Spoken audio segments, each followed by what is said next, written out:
And Amaziah said to the man of God, "But what shall we do for the 100 talents which I have given to the army of Israel?" And the man of God answered, "The Lord is able to give thee much more than this."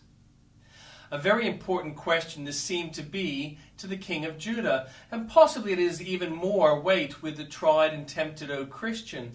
To lose money is at no times pleasant, and when the principle involves it, the flesh is not always ready to make the sacrifice. Why lose that which may so usefully be employed? May not the truth itself be bought too dear? What shall we do without it? Remember the children and our small income. All these things and 1,000 more would tempt the Christian to put forth his hand to unrighteous gain, or to stay himself from carrying out his conscientious convictions when they involved serious loss. All men cannot view these matters in the light of faith, and even with the followers of Jesus, the doctrine of "we must live" has quite sufficient weight. The Lord is able to give thee much more than this is a very satisfactory answer to the anxious question. Our Father holds the purse strings, and what we lose for his sake he can repay 1,000-fold. It is ours to obey his will, and we may rest assured that he will provide for us. The Lord will be no man's debtor at the last. Saints know that a grain of heart's ease is of more value than a ton of gold. He who wraps a threadbare coat about a good conscience has gained a spiritual wealth far more desirable than any he has lost.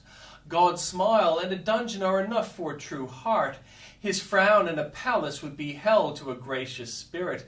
Let the worst come to the worst. Let all the talents go. We have not lost our treasure, for that is above, where Christ sitteth at the right hand of God. Meanwhile, even now, the Lord maketh the meek to inherit the earth, and no good thing doth he withhold from them that walk uprightly. Michael and his angels fought against the dragon, and the dragon fought and his angels. War always will rage between the two great sovereignties until one or the other be crushed. Peace between good and evil is an impossibility. The very pretense of it would, in fact, be the triumph of the powers of darkness. Michael will always fight. His holy soul is vexed with sin and will not endure it.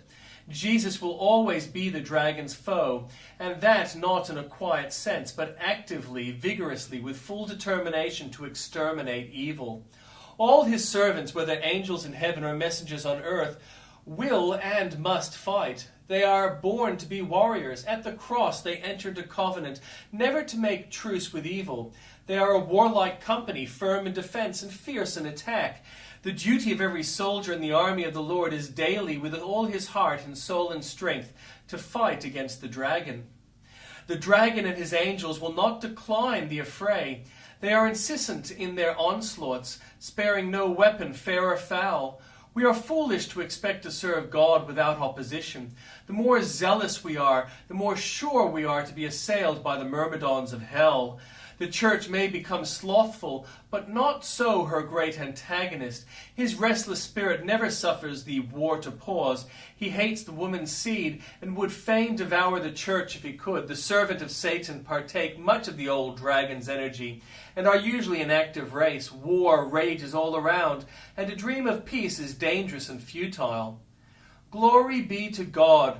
We know the end of the war. The great dragon shall be cast out and forever destroyed, while Jesus and they who are with him shall receive the crown.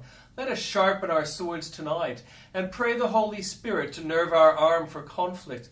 Never battle so important, never crown so glorious. Every man to his post, ye warriors of the cross, and may the Lord tread Satan under your feet shortly.